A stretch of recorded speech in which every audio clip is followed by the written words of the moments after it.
us through on our legal advice is able to talk to us. As I'm opening and welcoming you, we should, as a first point, as Mr. Peter Penny will just put the agenda in front of us. We receive, if I can, receive a letter from corrupt.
Hear from him and release him, then we can then discuss everything else that needs our attention today.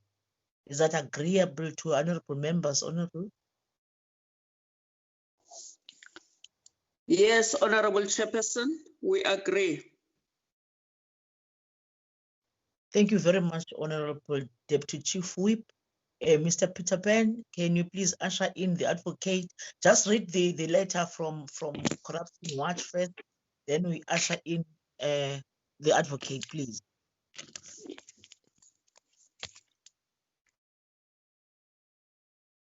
Chairperson, just a correction. Yes, ma'am. I know you and the late Minister Mulewa used to buy food from Peter Pan, but this is Peter Paul. I'm sorry, Peter. He has not been correcting me. I call him this Peter Pan, and he's not correcting me. My apologies, my sincere apologies. Okay. Okay. Thank you very much, Mr. Peter Paul. You are reading the letter for us. Our apologies for naming you in a manner really your name. Yes, Sincere, please proceed. Yes, Chair. Chair, perhaps with your permission, I am going indeed to introduce with Advocate Jenkins to the committee, and Chair, perhaps with yours and the members' permission, just allow him to, instead of going through the letter, because I saw that his presentation, which I want to find, actually speaks to each of the points that were raised by Corruption Watch in their communication to us, which we sent to members. So there will be a point where in his presentation he actually gets to speak to each of the points that they had raised, because really the issues that we kind of need to engage on were raised from points 7 to 11 of that letter, which he will speak on the presentation. So with your permission, I would just like to perhaps just put that presentation up and allow him to start getting to it.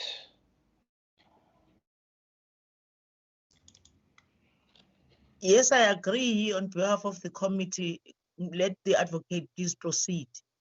Okay. Advocate Jenkins, I think the presentation is up. It's up. I can see it. Good evening, honorable members, honorable chairperson, colleagues. Good evening. I hope everybody is well. Thank you for this opportunity, ma'am, to make this presentation to the committee. Yeah, I've got a meeting at 6 o'clock, ma'am, but I've asked that meeting to text me should it be necessary. So I'm really available for you and for questions till about 6:30. And I can come back if it's necessary. I think the task and the mandate of this committee is very important. And you have a very limited time to get to where you want to go. And perhaps my advice or our office advice today will influence the programming as well. So let me jump into it, ma'am. I've made a little presentation just to simplify the legal opinion that we wrote, and we can go to the first, that's the right slide, yes, thank you. Corruption Watch, I think most of the committee might be aware of who they are. It's not a very old organization, but they focus on fighting corruption and ensuring good governance. That's their mandate according to the letter they said, and they make 6 proposals. Proposal 1 is that they want to publish the CVs of all candidates on Parliament's website. Proposal 2, they want to ensure that there's sufficient or a facilitation of public involvement. They want at least 7 days for the public to comment or to provide any objections against candidates for the position. So that's probably 6 or 7 days after the CVs have been published and there's a short list, so that the committee can give 7 days for people to make then presentations or objections against some of those candidates. Third proposal of Corruption Watch, they want to develop a shortlist guidelines for the candidates. So that's in addition to the based criteria that's set in section 193 of the Constitution, and I'll refer to that in a moment. So they want to unpack certain of the issues in section 193. Let me just read section 193. It is in the legal opinion. Section 193, subsection 1 says that the public, subsection 3. Subsection 3, the Auditor-General must be a man or a woman who is a South African citizen. That's objective. Must be a fit and proper person. That has not been unpacked properly. So there's room there.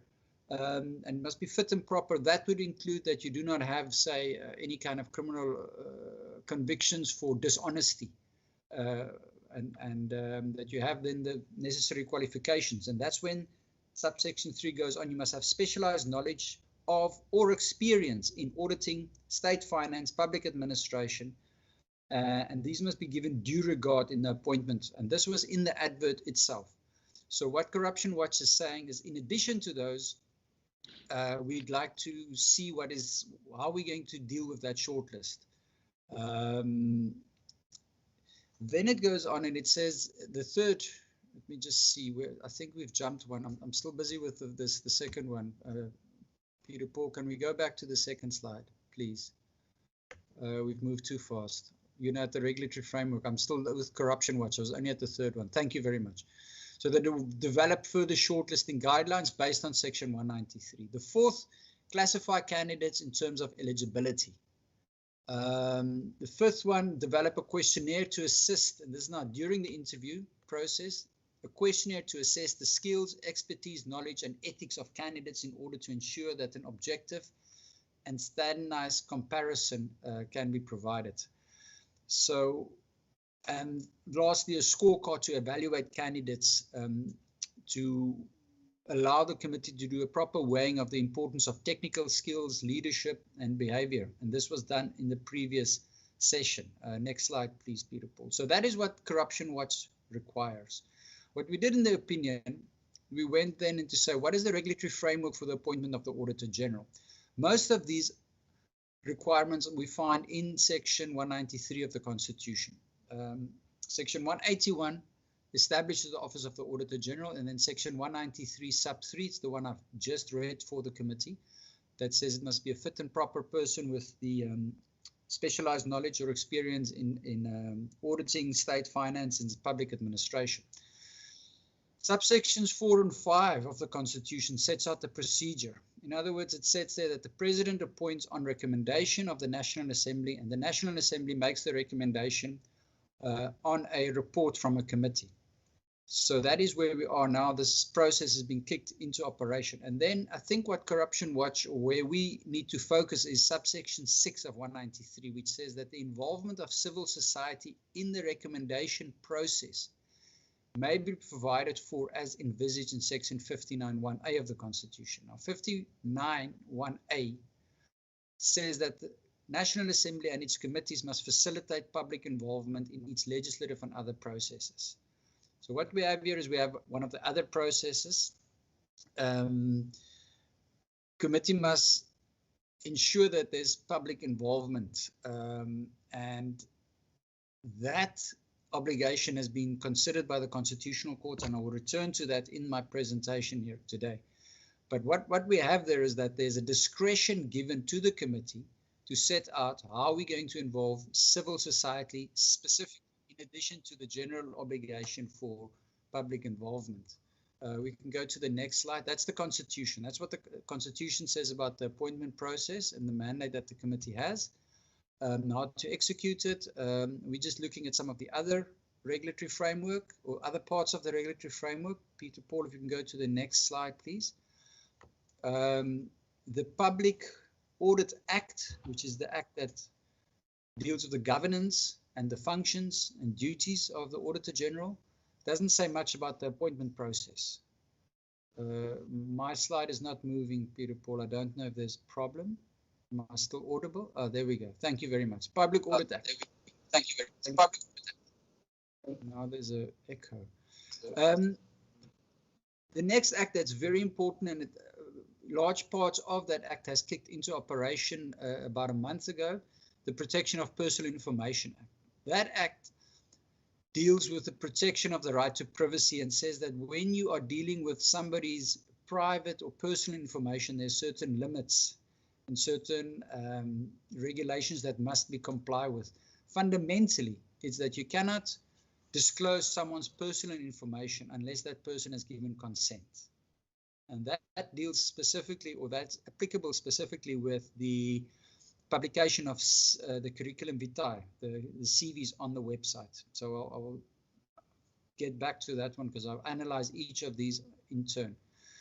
I mentioned the Constitutional Court. The Constitutional Court made finding in Doctors for Life.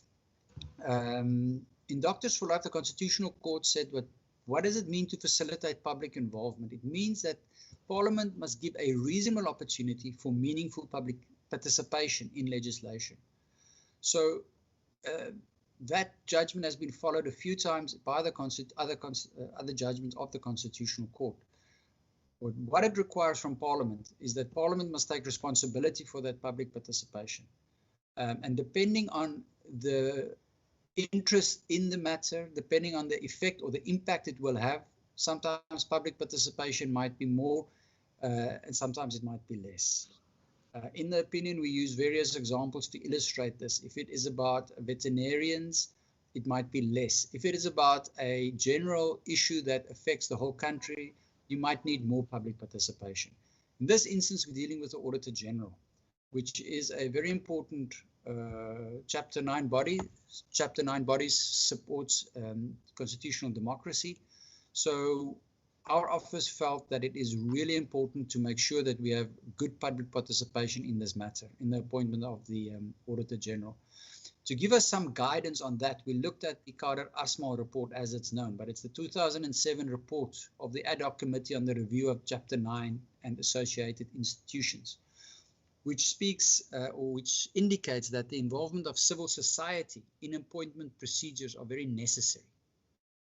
In the opinion, we point out that this involvement of civil society is not just in the shortlisting process, but in the whole recommendation process. So it's at every level of this process that we are busy with now, Honourable Chairperson.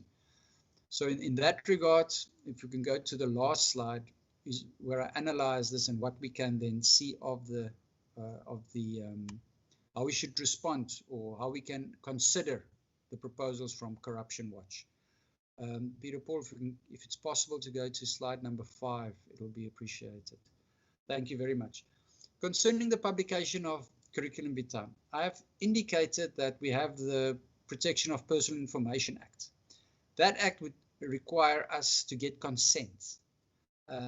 In the way forward, in the opinion, we suggest to the committee that we write to all the candidates and ask them for consent to put either their CVs on the webpage of Parliament or for them to give us a summary of what we can put on the web. That would, for instance, leave out their addresses, whether they are married or not married.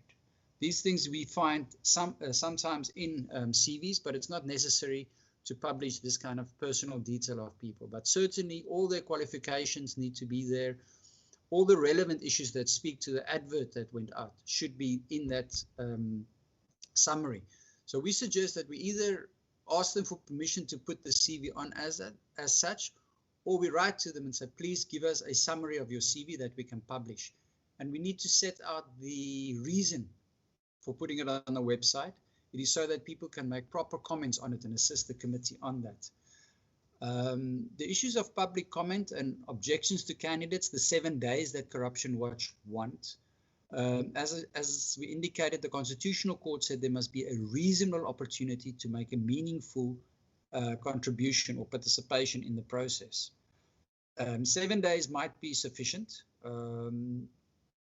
What I've realized in my work at Parliament, sometimes 7 days is more than enough, and sometimes it's not enough, depending on the gravity of the situation. So one can look at this. I know there's something in the vicinity of over 70 CVs that came in. And Chair, I think the discussion or the deliberation should be around, do we first eliminate those that don't meet the basic criteria? Do we need to put those on the website as well? And I get the sense that when someone is disqualified or eliminated at that first phase, that sometimes they do want to know the reason for it, or other people want to know the reason. Why did Mr. X not get into the shortlist? He is a dean of the Faculty of Law at Wits University, for instance. And one needs to then explain, but look, that person doesn't have experience in public finances. It's got an LLB, or it's a professor in law, but it doesn't have, he or she doesn't have that experience. So there might be reason to put a summary of all the CVs on, and then to indicate which made it through to the eligibility criteria, who made it through to the next phase where we can consider a shortlist. It's in that process, the further shortlisting, where the committee can deliberate to develop further shortlisting guidelines. For instance, what is sufficient experience or sufficient qualifications to become an Auditor-General? One cannot add additional requirements other than what the Constitution has given us, but one can grade them at least on that level. Someone with 15 years experience might get a bigger chance to get into a shortlist than someone with 3 years experience in public finances. But it's not a hard and fast rule. I'm just using it as an example. It goes to the fourth point, the classification of candidates, which I think I've said enough about. Committee can deliberate exactly what it wants. We can also look at the previous appointment of Mr. Makwetu. A questionnaire to assess candidates. Chair, here we're talking about the sort of traditional view that we have, in my view, I'm saying it's traditional view of having a questionnaire which the panel will go through to assess someone and to score them and to say, well, you have made the grade or you didn't make the grade.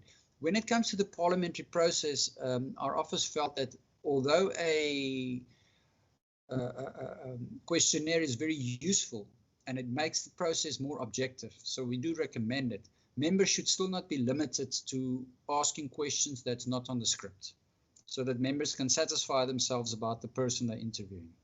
So we want to add that. And then to develop a scorecard to evaluate candidates, it can be very useful in consideration and ranking of the candidates, although it's not the be-all and end-all of the whole process. But the scorecard and the questionnaire can help. It can make it more objective, and in these instances, human resources executive has always helped the committees also to come up with those, because we do that in administration to do questionnaires and scorecards. So, ma'am, that is the legal opinion. The way forward we suggest there then is not limited, is based on that advice, to say that we suggest that the on consent of candidates, CVs be published. If a candidate refused consent, that candidate should be considered disqualified, we thought, because this is a public position where your credentials will have to be public. So what is necessary and what's relevant for the appointment should be in your summary, and that should be published. There should be proper consultation with the public on this. We feel that the public should be afforded an opportunity to comment before we make an appointment. So I would suggest that the public be afforded a comment on the people that have been eliminated, as well as who should and should not be on a short list. Once we have the short list, then we can go into what I would call the hard HR process to say this is now a questionnaire that we can use and how we're going to grade the candidates.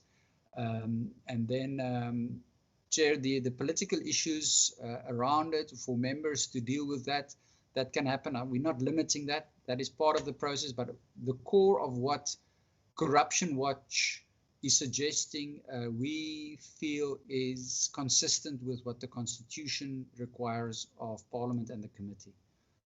Thank you, Chair. That's the legal opinion. I hope I didn't take too much time.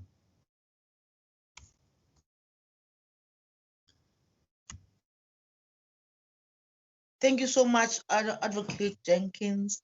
Honorable members, that's the presentation that we really needed to interact with. Whilst Advocate Jenkins is still with us, can I ask the members to please take on this presentation?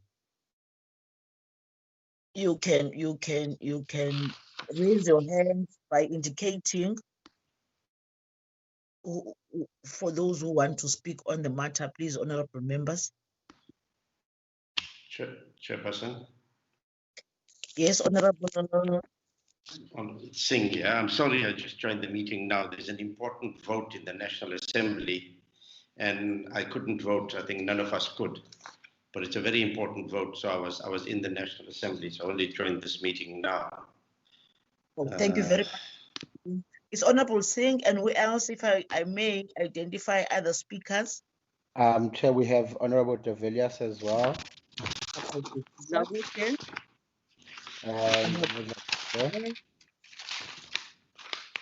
Thank you. In that order, honorable members. Honorable Singh. Yes, thank you very much, Chairperson. I'm sorry I missed the presentation, but I have it in front of me here. So I gather that's exactly what Advocate Jenkins presented. And you know, I think it's important that we public participation becomes necessary when we consider an appointment to a Chapter 9 institution. But Chairperson, I just thought, because I've had some discussions with some other colleagues, and I just thought I should just place something before the committee and see what Advocate Jenkins and the committee members say, because I do serve on the Judicial Services Commission as well, and I've been a commissioner for a number of years already. And the process of public participation is somewhat similar to what Advocate Jenkins is proposing, where firstly you call for people to apply, and then they apply, which we've already done. It's a public process. And after the applications are in, we have a shortlisting committee. And then that shortlisting committee comes back to the other commissioners and tells us who they've shortlisted and asks the commissioners whether we've got any problems or we want to add to them. Now, what I'm proposing, Chairperson, that after tomorrow's shortlisting, after we've considered this shortlisting, we invite publicly interested parties or persons to make comments on the shortlisted candidates. Not necessarily objections, but make comments. And they can submit those comments to the secretary to our committee and request how they could make those particular comments, so that those comments are then passed on to the shortlisted candidates for them to either respond to those comments in writing before the interview process, or they could you know, say whatever they want to say orally during the interview process. So the public will be invited to make their comments if they wish to, for or against a shortlisted candidate, and that also ensures public participation. And we could probably put a time frame and say, well, we give you 7 days to respond. We can work backwards from our dates, and then, you know, they respond to a site. On the issue of the CVs, my view there, Advocate Jenkins and Chairperson, is that, you know, the CVs have to be made available to interested parties that want to comment, save that we may have to block off the residential address, the identity number, and probably the contact numbers. But all other information should be made available to interested parties that want to make comments. And, we could develop a database of interested and affected parties, organizations, etc.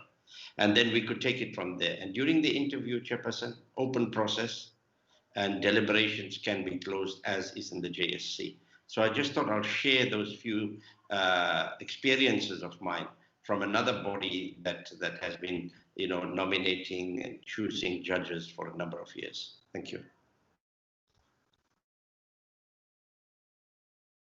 Thank you very much. The order was Honorable de Villiers was the second to speak. I see after Honorable, there are two hands that are up. Okay. Yes, Chair, we have Mr. Somio as well. His hand has just gone up. I think he's joined us. So he will come in after Medlagude. I see on the chat box there's Honorable Mente as well. Am I correct? Okay. Okay. Can you allow Honorable de Villiers to speak? Thereafter, it will be Honorable Dlakude, followed by Honorable Somio, in that order. And Mende will follow, is correct, Chair? Can I speak? Yes, Honorable de Villiers, you can speak. Thank you, Chair. Good evening, Chair, and all colleagues. Thank you, Advocate Jenkins, for the presentation. My quick comments would be that I think it's very clear that there are two very clear guidelines that eliminate most of the candidates. I looked at what the committee did and how they came to the 7 candidates which they proposed to be shortlisted. And I know we will talk about that at tomorrow's meeting. But I would just like to say that I think if the two prerequisites of being a auditor and also having experience in public finance, if those two basic prerequisites aren't met, there's no reason that I can see to go and contact those people and have their CVs published or because they automatically don't qualify for the shortlisting anyway. So I would, in the essence of time and to get the job done as efficiently as possible, I would support that we do a public participation process. And I like what Honourable Singh suggested, where maybe invite the different parties to sit in and see what we do, or give them a opportunity to comment. But I think that public participation can start on the shortlisted candidates once we as a committee are satisfied that we are only left with the candidates who meet the basic minimum requirements as set out by the Constitution. Thank you very much, Chair. Thank you, Honorable. Members, can you please for now stick on the legal advice that has been presented by Advocate Jenkins? We'll do the exercise of shortlisting will be done surely tomorrow as per our program. Let's just deal with this one first so that we can release Advocate Jenkins. Everything else will be done after all this. Honorable Dlakude, the Deputy Chief Whip. Thank you, Honorable Chairperson. Let me take this opportunity to welcome the presentation by Advocate Jenkins. Thank you very much for this advice to the committee. Honorable Chairperson, I don't think we have a train smash here. We agree with the advice by the Auditor-General. And because we all know that committees of parliament are open to the public, like Honorable Singh said, if we do things publicly, because this is a public office, it's Chapter 9 institution office, we support our democracy. So I don't don't think there's a problem with us following the advice given by Advocate Jenkins and also the input made by Honorable Singh. Thank you.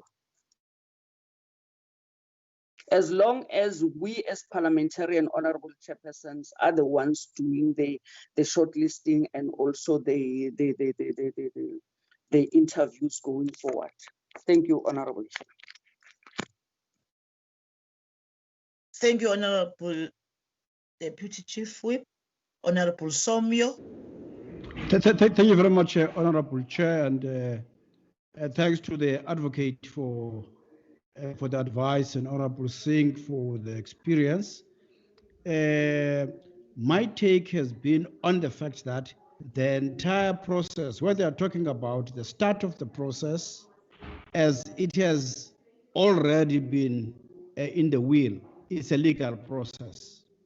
A legal process in the instance of defining from the start who is going to be involved in terms of that appointment, something which has been done through the appointment of the ad hoc committee, through the actual specification on the advert of that committee, its role, and as well the constitutional requirements in terms of the finalization of the process of the appointment. So the defines of the legal aspects are carried through from the advert itself, so that all those who have somewhat taken a decision to apply, they have done so on the basis of that legal define. Therefore, the element of corruption wash wanting to be involved, because even ourselves, we don't necessarily focus on corruption wash. We somewhat deal with the matter as it entails the openness of the process, which should take and ride on the constitutionality of that kind of a process. So from now on, we have to define the elements of such areas of openness and the actual cause to make choices out of those who have made their applications, the exposure of such, even whether we think of exposing the number before any limitations or after any limitations. So the openness from our side has got no limits in a way. But in agreeing with the Deputy Chief Whip, is that at the end of it all, the actual sitting, the actual interview, the actual decision is purview of the committee itself, well at the eye of anybody who wants to be involved in terms of observing the process. So Mr. Singh's intervention then kicks in that instance, so that we would allow a situation whereby anybody who thinks he has an eye on the matter is free to do so, but that eye, even ourselves, must not make the mistake that that eye has got no limitations. You see, it should be the eye with such limitations, because after that, the same candidates must be taken on different assessments in terms of human resource, and those processes would require in-depth outlook for the finalization of that appointment. So in the view of what has been proposed by the advocate in terms of the legal advice, yes. On what Mr. Singh was proposing in terms of the openness of the process, yes. And then the third element is the outline of the process, which of what we think is the open process in as far as the process of appointment of the Auditor-General as the committee in as far as the defined process in terms of that advert. So those are the three elements we wanted to talk about. So thank you very much, Honorable Chair. Thank you very much, Honorable Somia, Honorable Mente. Mr. Bele, can you please indicate if there are any other hands? I will do so, Chair. At this moment, I do not see any. Okay. Honorable Mente. Thank you, Chair. Chairperson, no, I agree with my colleagues on the issue of transparency and access to information. But I just want to add that I heard Mr. Singh earlier.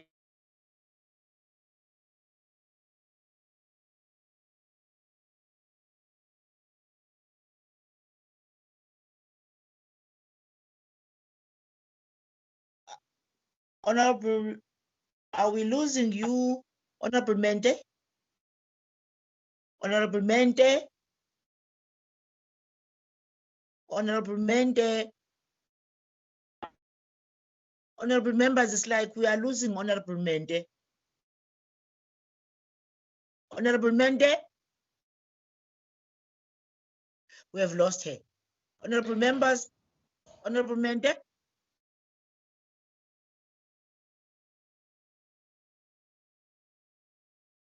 Honorable members, it seems like we have lost Honorable Mente. However, I heard her supporting the view on the floor for now. Maybe she had some additions to make. We'll just bring, Okay. if she comes, we'll allow her to speak. If it's her that is indicating, can she please proceed? If it's you, Honorable Mende, please proceed. Yes, thank you very much. I got cut there. This network is not very reliable. Now, like I was saying, Chairperson, that in terms of objections, especially from the public and other watchdogs on whatever list we'll publish out there, we should also welcome them and take them into consideration, because we don't want to find ourselves standing on the podium like it was the case today, having to fire someone because of something. And we know, especially now, our minimum information security standard document has limitations and challenges. And for as long as that committee is still busy amending that particular document, which is actually the law today that is used to vet and look into the affairs of us ourselves individually and security-wise, said, then I think the public is also there for us to be policing upon the characters we are going to be looking into. Thank you, Chairperson.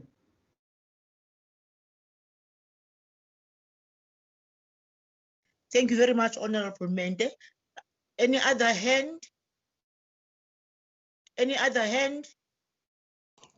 No, Chair, I don't see any. Thank you very much. Honorable members, I think we have discussed and agreed on one, how Mr. Advocate Jenkins is advising us, but also are tapping on the experience of the honorable members, as well as the how forward on one, the constitution, two, the judgments that exist, as well as the experience that we are having as different honorable members. I think we are all in agreement insofar as that matter is concerned. We'll then request the team, our admin team, to put that very sharp on what we are agreeing on here, so that in tomorrow's meeting, it can be put before us, and then we can just give a nod just before we start the shortlisting. Is that accepted? Is that accepted, honorable members? Chairperson, yes, I think the, sorry for coming like that. Yeah, perhaps the Advocate Jenkins needs to refine the actual working process that we need to have, and we can consider it tomorrow. Agreed. Thank you very much. We were listening to Honorable Singh, and he is agreeing on the way we have summarized. I hear, is there anybody else? Buthelezi agreeing, Honorable Chairperson. Yes, Honorable Buthelezi. I'm saying, Honorable Chairperson, I agree with the way forward. Thank you. Thank you very much, Honorable Buthelezi. I think, honorable members, let's thank Advocate Jenkins and his team for the sterling work. We really appreciate that. We also want to thank the honorable members. We are done with this one. We are even broader on the request of the Corruption Watch. We have dealt with the matter in its totality. We are very clear. We also agree that we'll look at it tomorrow and then leave a go-ahead for it to be typed, and we follow that progress. If we are agreeing on that, Honorable Chairperson, can we allow the team to brief us on our state of readiness for tomorrow? Mr. Peter Paul. Thank you, Chairperson. It is not so much the state of readiness for tomorrow. I know that members will have gone through the documents that we sent them, and we look forward to certainly getting your feedback that will guide us going forward. Chair, the other matter that we thought may be prudent to introduce at this stage is that because I know that the chairperson had wished for tomorrow's meeting to solely focus really on the actual shortlisting. There was the small but important matter of the logistics around the interviews that at this stage, and in fact, judging from the agreements that are taking place here, will take place on the 18th of August, which is a Tuesday, in just over 2 weeks, as initially planned, Chairperson. Now, there is the issue of this sixth parliament. Obviously, it's the first time that a committee is making such an important recommendation as to the appointment of the AG under these very unusual circumstances. Yes, we are holding our meetings through the virtual systems, and we are getting by. Chair, I had in my discussions with you on the side that we've spoken about the options that we'd like to put to members, that the decision be theirs on how we go about holding these interviews, and really maybe to just cut it short to say we're looking at really two options. The interviews will take place on the 18th. We will know the number of candidates tomorrow when we shortlisting. When we have done the shortlisting. But Chair, so the question we want to put to members, and it will certainly be guided by you as to whether this is something you decide on now, or we want them to think about it and we discuss in tomorrow's meeting again.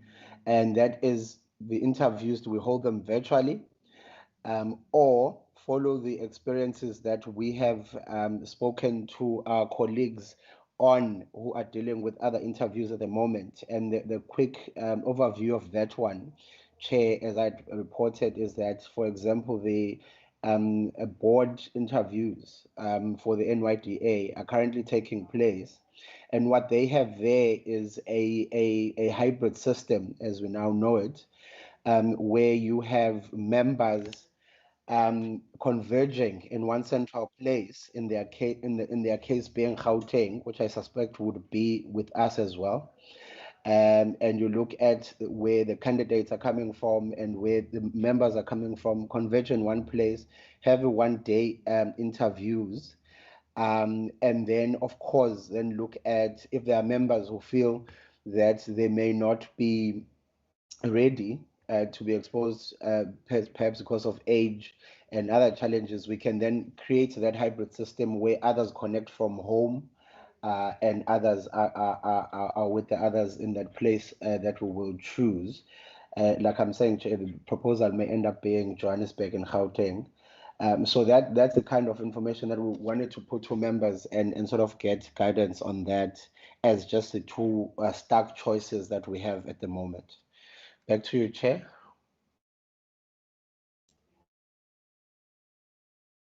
Thank you very much, sir, for that. Yes, honorable members would like to put to yourselves on what will be your take insofar as this matter is concerned, because really we didn't want to just have one option. And sometimes we get frustrated on the network and stuff, something that is beyond our control. So we thought we should bring this option to honorable members so that we do this work once and for all, and we should be as good as we'd want it to be without any technical glitches. Today I experienced a lot. Today I don't know what happened, but I thought there's a need for us to look for more options. Of course, taking into consideration that we are level 5, therefore we are under regulation. Can I request honorable members to have bite on this, please, honorable members? Chairperson. You are noted, Honorable Dipuo. Can you please speak? Thank you, Chairperson. I support the option of a venue somewhere where it will then be easier for the candidates to be able to come and attend the interviews, and we can then have them for that one day. Because when I saw this thing that we are going to have interviews for one day, I got worried, taking into consideration the fact that we are still under the COVID regulations. But if the Secretariat can look at the option of a place, a hybrid, yes and no, because it is during these hybrids that members actually experience the glitches. Unless we agree that if there is a member that is on virtual platform somewhere and there is an issue with his or her input, questioning, then there could be an alternative arrangement raised with the members that are there. I don't know how it can be done. And that is why I would truly recommend, Chairperson, that the Secretariat explore these options. And I think we are at level 3, Chairperson, and although it's called advanced level 3, members could then be able to travel to a central point, and if we have the majority of members there, I will really not be having a problem. But if majority is somewhere and there's only a few at the central point, there's going to be a problem. But I truly believe that the candidates themselves must be able to get to the point of where the interviews are being held. Thank you, Chairperson.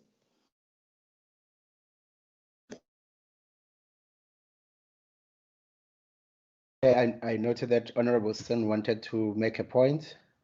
Yes, let Honorable Singh proceed, please. Can I also come in after Honorable Singh? Yes, please, ma'am. And Yes, Honorable honorable Mente. member who want to speak on the matter, can they speak just one after each other, please? Okay, thank you very much, Chairperson. Chairperson, no, I like the fact that we are considering options, but I think we should finalize it after we know who we have agreed on as per the shortlist, and look at the localities. Parliament is meeting. There are strict conditions. I don't see why we should not be able to meet somewhere under all conditions, but if some of us are not available or do not find it comfortable, then we can use the hybrid system like in Parliament. But I suppose we can only take that decision after we've confirmed the shortlist, check with the applicants, and then check with ourselves again. But it's good to consider these options, to put them on the table now. Thank you.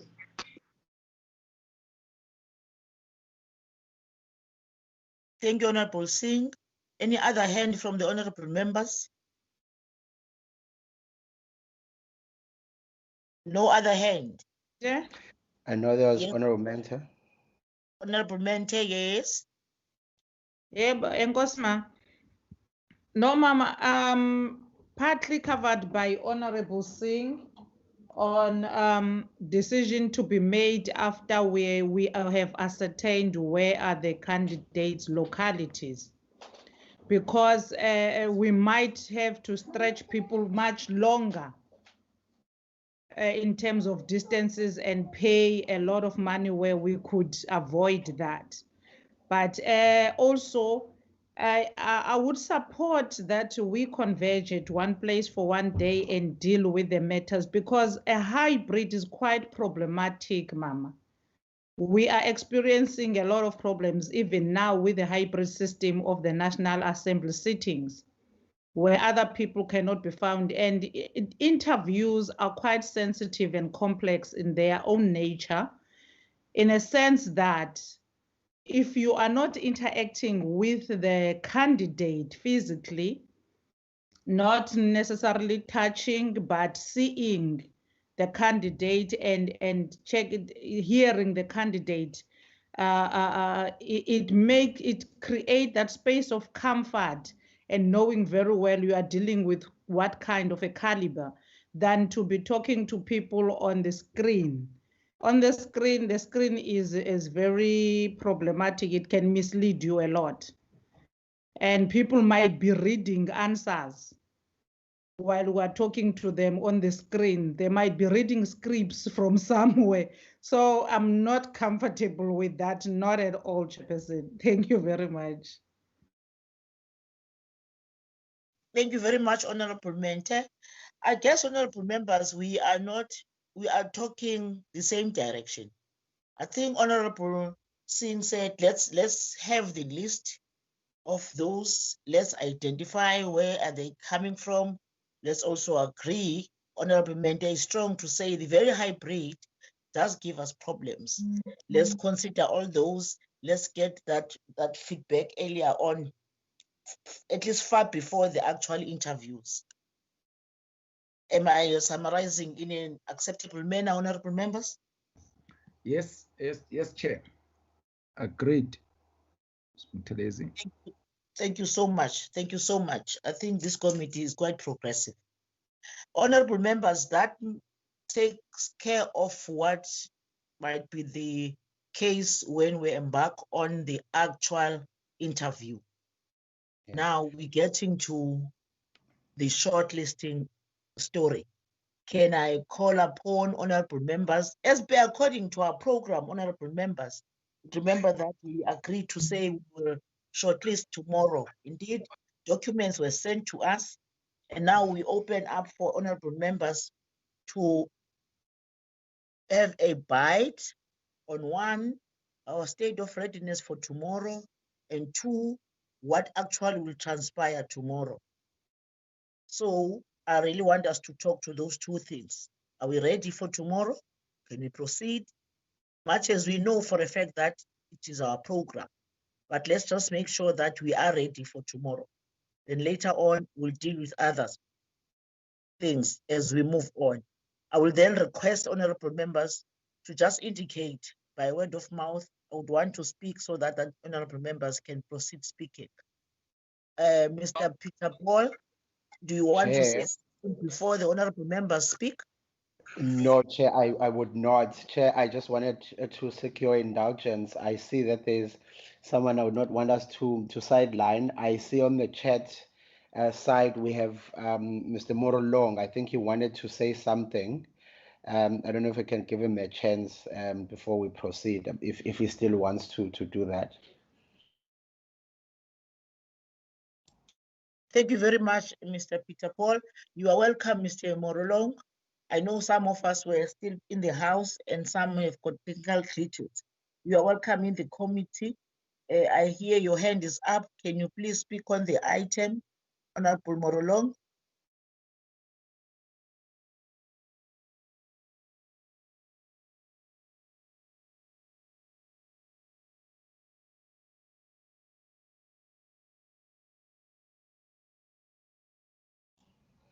Honorable Morolong.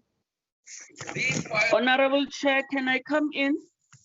Yes, please, Honorable Deputy Chief Whip. In the meantime, thanks, Honorable Chairperson. Honorable Chairperson, yes, we were supposed to have a meeting. We are supposed to have a meeting tomorrow for shortlisting of candidates. But given the fact that, Honorable Chairperson, I just want to propose the shortlisting is for the Auditor-General candidate appointment for the auditor is the shortlisting for the candidates for the office of the Auditor-General. That is what I wanted to say. So given that we received the document, Honorable Chairperson, late yesterday, I just want to propose that this is a public office, an office that supports our constitutional democracy. We don't want to make mistakes when we deal with these issues.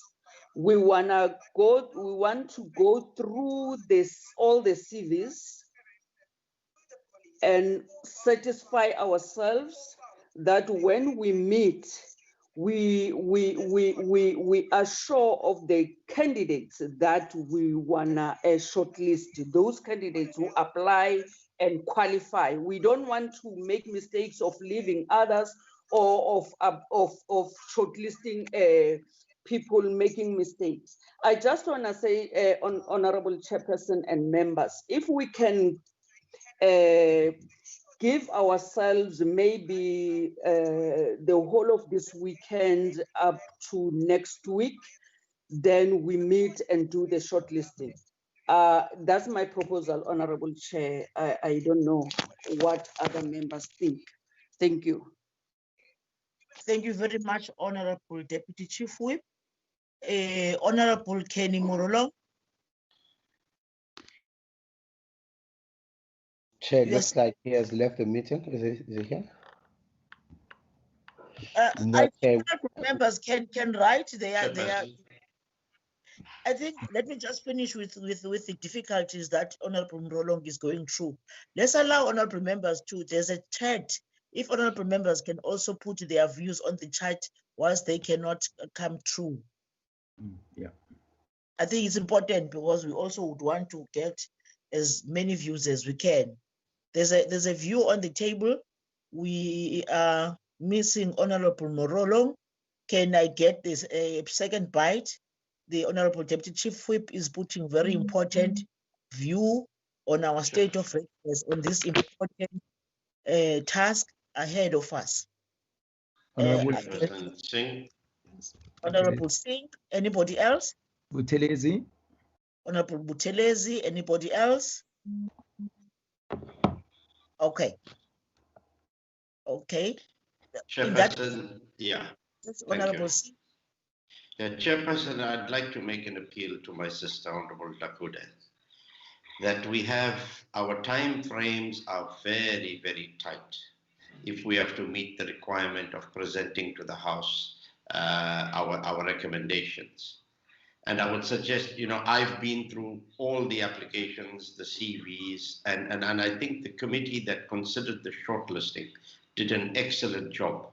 Not that I agree with everybody that has been shortlisted, or that I am not going to recommend anybody else, which I will do tomorrow. But I think on the basis of how they went about it, it gives one a very good idea, because, I saw the boilermakers, people with matric, people who are bus drivers like me, applying for this kind of, applying for, Shenga knows I'm a bus driver, people like me. So straight away, when I looked at that list, you could just eliminate so many of them.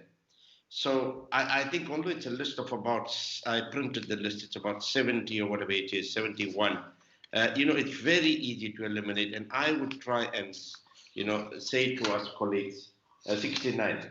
I would like to say to us, let us look at it even tonight. I have done my homework, and I'm sure others can, so that tomorrow when we meet at 12, even if we delay our meeting, because we must not lose the weekend, because we have other processes of informing the public, asking them to comment on each of the shortlisted candidates. So I just make that appeal in that spirit, Honorable Chairperson, that let us proceed tomorrow and then finalize the shortlisting to allow the team to carry on with the administrative work.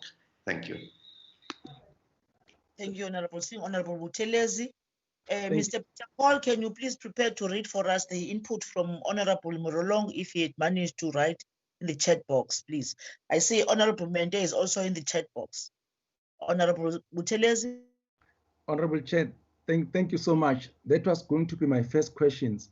What are the time frames that we're having? By when should we report and so on and so forth, so that we should be able to work backwards from there? That's one. If we could be finished with that.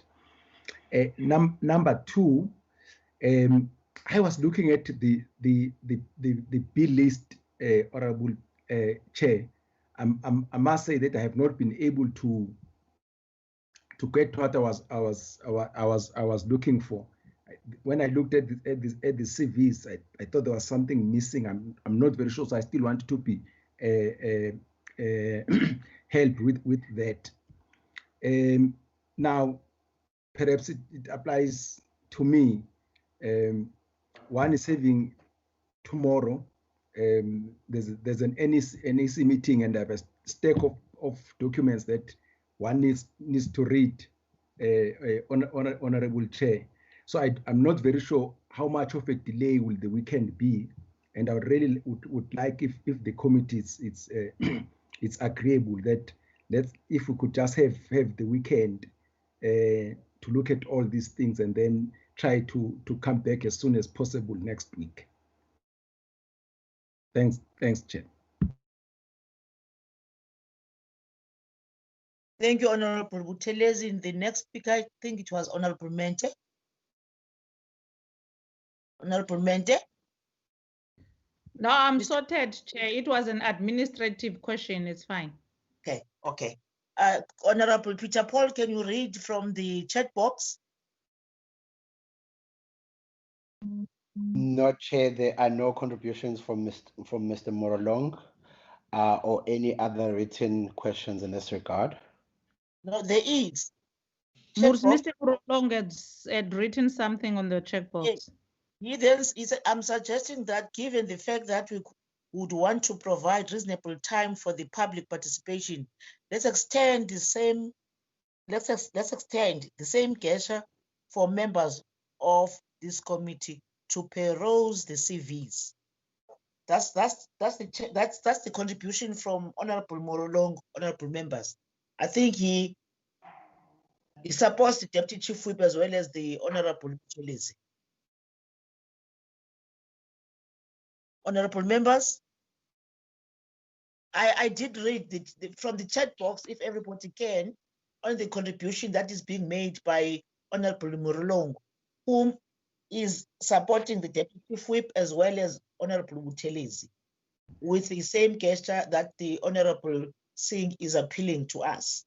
Can we just allow on Mr. Peter Paul just to outline quickly the time we have, because I know for a fact that our interviews are on the 18th of August, which from where I'm seated, I still have ample time, and especially if you can use the beginning of next week, early next week. Mr. Peter Paul? Yes, Chair. It's unfortunate I don't have a program in front of me. I wasn't ready for this one, but Chair, I'll take the cue certainly from members. I think the only thing that comes to mind for me right now is that, of course, we are at the end of term. What will have to happen is that we'll have to seek permission from both the House Chairperson and the Chief Whip to meet during a constituency period. So I think we'll just be guided by yourselves as to when you want to meet next week, and we will seek permission. That's all. Can I appeal on members for us to do exactly that with your indulgence, please? I guess it can be done because tomorrow is a normal day where all the requests can be submitted before 12, and we can get that indication by end of tomorrow, and then we could know exactly which day, and really appeal to members just to give us just a day. Or in fact, I don't think, as members are saying something is amiss from CVs, I guess it's not going to be a lot of time that will be wasted. I think it will just be a day or so when it's too long. Can my summary be welcome, honorable members, please? Chair. Chairperson. Chair. Yes, Honorable Singh, in that Chairperson, Honorable. Chairperson, I made that suggestion mindful of our time frame, but I have no real difficulty or problem if we meet early next week. I don't think we should put too much of pressure on the admin team and on the public participation, the comments section. But I think we can still make it in good time. So I have no particular problem, but just wanted to bring to the attention that we have to be mindful. Thank you. Thank you very much, Honorable Singh, for that. We will then, even if we don't meet tomorrow, honorable members, can we then agree to say we will get what we have summarized as what will be the request of Corruption Watch on all other stakeholders who might have an interest in making sure that our process is transparent. So we will have to receive that and please indicate whether we agree with what will be submitted by the admin team. Is that fine, members? They will then have to. Yes, Honorable Chair, They will have to give us that. They will have to give us a date that will be agreed upon by the Office of Chair of Chairs and all the other logistical arrangements. So that's what we'll need tomorrow before we knock off from the house, so that we can have time just to look through on that and all of us give a go ahead so that they quickly start that process, so that by the time we get to the actual shortlisting, that would have been something that would have agreed upon and put aside, so that they can also put it on wheels for it to start happening. That will not be shortlisting tomorrow, but will be shortlisting on the day that we'll get from the Office of the Chair of Chairs and all other information that the public needs to know about this process. Agreed, honorable members? Agreed. Honorable Chair. Yes, ma'am.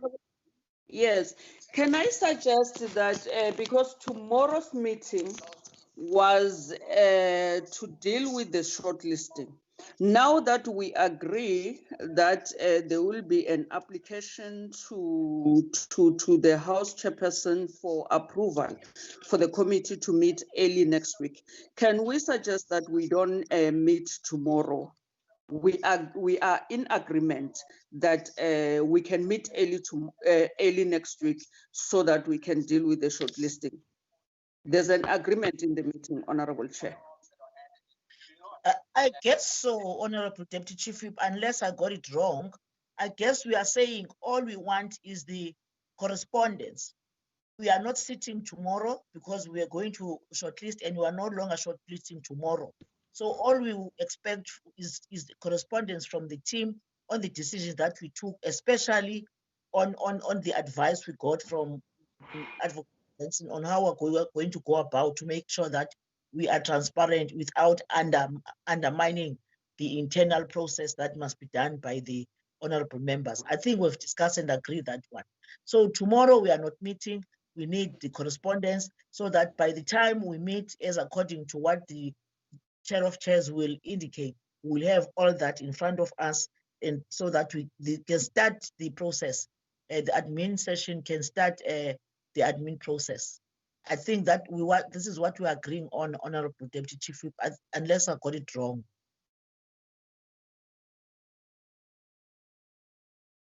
Am I correct the way Agreed, Chairperson, agreed. I think we've lost the connection, but we've agreed. Okay. Yes, Chairperson, agree. Agreed. Yes. Yes. If we have agreed, is there anything else, Mr. Peter Paul? Chair, I just want no, I think I was going to ask for some clarity on something, but you've just answered me very well. But I just want to understand, members, since I have to action this tomorrow. You want to meet on a date that we will choose, or there's no particular date that you want to propose? Because when we go to the House Chairperson, we need to say that we want to meet on this day at this time.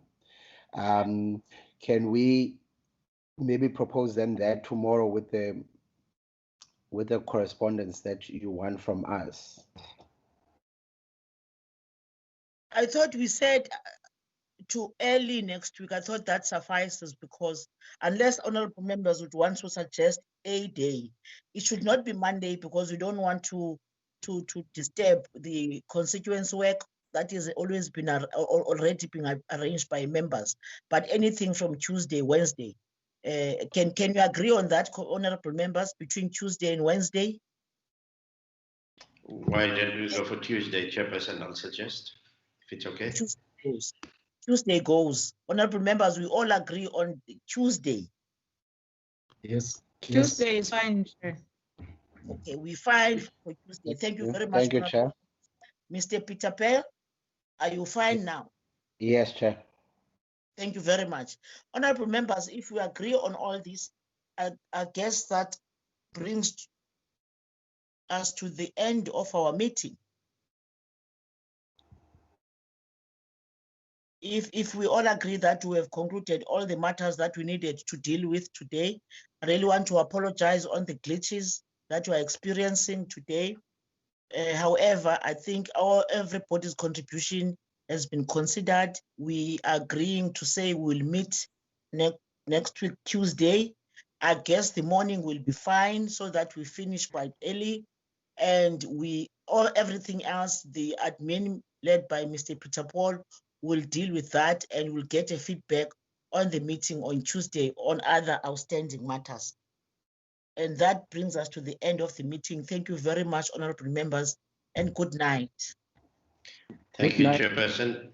NA members, we have to go back to the House. What? The voting was postponed. Oh, was it postponed? Yes, it's going to be, they continued with other items on the agenda, which is still being debated. They're still debating. The House is still sitting. Yeah. Yes, Oh, yeah. All right. That's why I came in late. Thank you. Bye. Thank you very much, Honorable Singh, for that briefing. Let's go. We'll go back to the House. Thank you very much.